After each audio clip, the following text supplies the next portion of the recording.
ভাইয়া আমার নাম হচ্ছে টিকটকার ডিজে লাবণ্য। আর আপনারা আমাকে চেনেন না? আমি একজন সেলিব্রিটি, সবাই আমাকে চেনে। মাতারি তোমার মাথা মতা ঠিক আছে? আমাদের সোহেল আছে না কাকা? সোহেল কি মরে গেছে? এই বাড়ির ছেলে সোহেল, তার সাথে আমার 3 বছর আগে টিকটকে পরিচয়। ও আব্বা তোমার কি লজ্জা শরম নাই? কারণ বিয়ের বয়স হয়েছে আমার, বিয়ের মা আমি।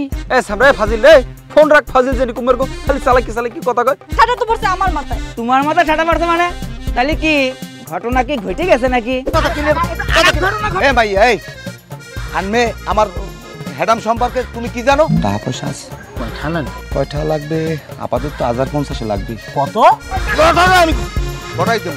খারাপ খারাপ কাকু আমার পাও ধীরে ধরে কাকু আপনি আমার বাসন কাকু আপনি যা কইবেন আমি একালে হাইয়ে হুড়মু। মাইয়ের ব্যাগের ভিতর অন্তত 5-6 কেজি বিষ আছে, ওই মাইয়ে খাইয়ে তোকে বাড়ি আত্মহত্যা করবে।